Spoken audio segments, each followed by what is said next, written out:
ये कहना बिल्कुल भी गलत नहीं होगा कि चाय दुनिया भर में सबसे लोकप्रिय पेय पदार्थों में से एक है।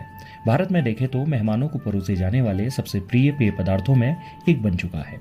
आलम यह है कि लोगों ने इसकी वैरायटी को लेकर खूब प्रयोग किया है। वैसे तो चाय पत्ती मुख्य रूप से दो प्रकार की होती है, साधारण और हर्बल चाय।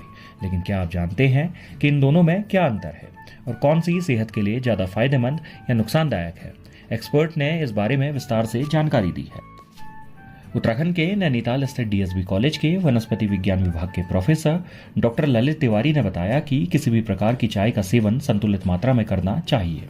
जो प्रॉब्लम कहूँ कि हम तरह तरह के चाय का सेवन करते हैं और लेकिन हमारे जो टेस्ट है वो भी एक बड़ी भूमिका इसमें निभाते हैं, क्योंकि जो हमारा काली चाय है उसमें कैफीन ज़्यादा है। तो हमारे जो कैफीन जब हम ज़्यादा लेते हैं तो कई बार नींद में बाधा आ जाती है और हमारे को पेट संबंधी जो कोलाइडल विलियन है वो हमारे पेट संबंधी प्रॉब्लम्स करता है।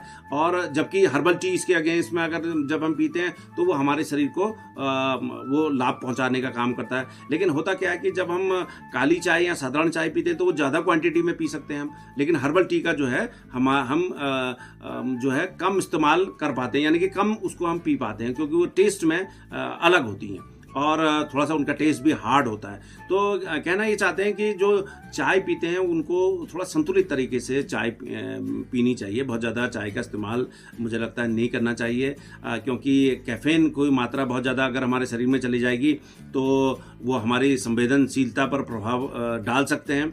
और जबकि हर्बल टी क्योंकि कैफीन मुक्त हैं वो हमारे लिए सुरक्षित हैं, उसकी भी सही मात्रा में ली जाती है। लेकिन व्यवहार में हमने देखा है कि जो हर्बल टी है उसकी क्वांटिटी बहुत कम हम लोग पी पाते हैं ऑब्जर्वेशन में, और जबकि जो साधारण चाय है, जो काली चाय है, उसको ज़्यादा क्वांटिटी पीते हैं। तो हमें अपने शरीर का ध्यान रखना चाहिए और मुझे लगता है कि चाय तो टेस्ट के अनुसार होगी, लेकिन गुणों के आधार पर हर्बल टी बेहतर है।